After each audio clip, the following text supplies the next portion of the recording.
Assalamualaikum warahmatullahi wabarakatuh. Hamdan syukran lillah amma ba'd. Sahabat penulis plural yang saya hormati dan saya banggakan. Anda mau hiburan? Mau hiburan? Nih, kita lihat percakapan antara Refly Harun dan Nopel Bakmumin. Ada yang sangat sembarangannya. Saya membenci karena Allah, saya cinta karena Allah. Benci Denny Siregar, benci siapa lagi?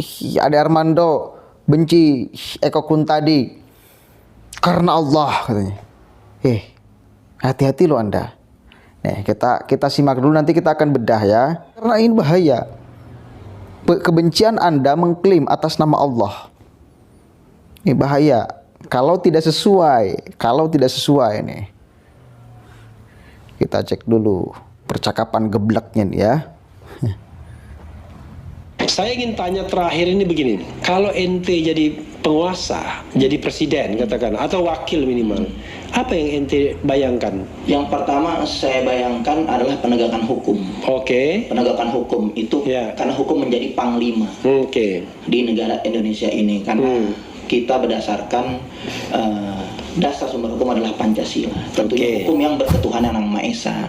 Pasal kedua, ketiga, keempat, kelima itu harus dijiwai, diruhi dengan berketuhanan yang Maha Esa. Itu yang kita paling junjung tinggi agar hukum ini tidak bertabrakan dengan nilai-nilai berketuhanan yang Maha Esa. Itu. Jadi penegakan hukum. Penegakan hukum. Konkretnya apa? Konkretnya kita melihat untuk kasih konkret dong. Saya begini, saya gini itu. Konkretnya apa? Jadi kita melihat saat ini kasus-kasus banyak banget, udah banyak yang sangat tidak berkeadilan.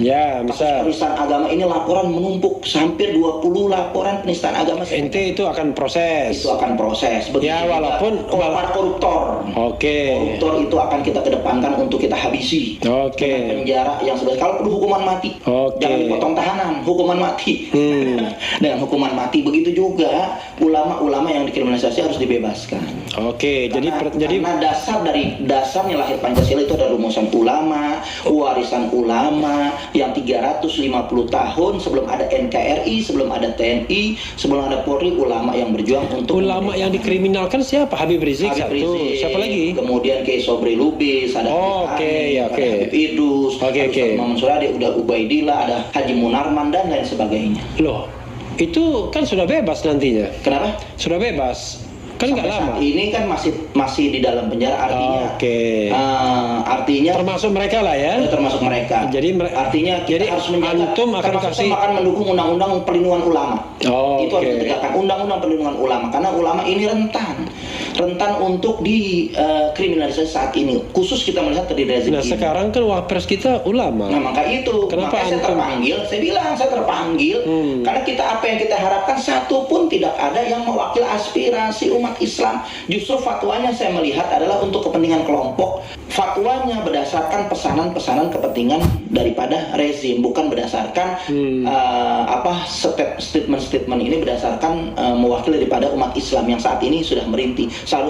Harusnya ulama membela ulama. Kan seharusnya bisa tidak terjadi kegaduhan seperti Menak menggeser daripada hari libur, begitu juga statement-statement membela daripada aliran. Seharusnya kan itu sebagai ulama yang memang wakil presiden seharusnya bisa, karena jabatan wakil presiden itu kan di atas daripada menteri. Seharusnya bisa mengarahkan menterinya untuk tidak membuat gaduh terus gitu. Ya kan? Karena kita melihat sebelum track recordnya juga gaduh ini, kita melihat kegaduhan ini terus diciptakan. Yang kita ini dihadap-hadapan, artinya rezim ini sudah banyak kita lihat mengadu domba ulama. Tapi kan kalau pendukung Jokowi menganggap ente yang bikin kegaduhan. Justru harusnya mereka paham apa yang itu disebut kegaduhan. Kegaduhan itu adalah yang menyimpang dari apa nilai-nilai yang ada. Jadi kegaduhan itu bukan statement keras ya. Iya, kegaduhan itu negara ini berdasarkan Pancasila. Kita sepakat ketuhanan yang Maha Esa ini tidak boleh menistakan. Siapa yang menistakan? Saya dengan tuntunan ilahi yang antum yakini, antum sebenarnya sebel nggak sama Ahok? Kalau sekarang keyakinan apa yang saya itu membenci Ahok karena Allah. Kalau saya katakan dengan Ade Armando, perasaan antum karena Allah. Membenci karena Allah. Dengan Denny Siregar sama, semuanya itu membenci karena Allah. Kenapa? Kalau Eko Kuntadi juga sama semuanya. Ya, ada yang paham nggak apa yang diucapkan oleh Novel Bamumin? Nyerocos nggak jelas tuh. Dagelan ya? Dagelan nggak? Dagelan banget. Itu layak untuk kita tertawakan.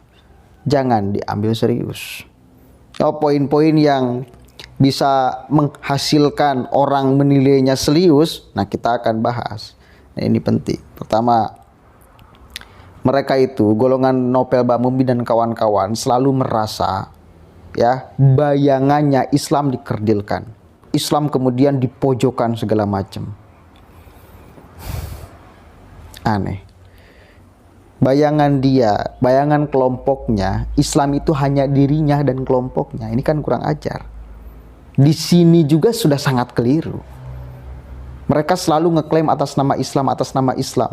Padahal yang dia kata-katakan, padahal yang mereka kata-katakan sebagai anti-Islam itu orang Islam. Kan kurang ajar.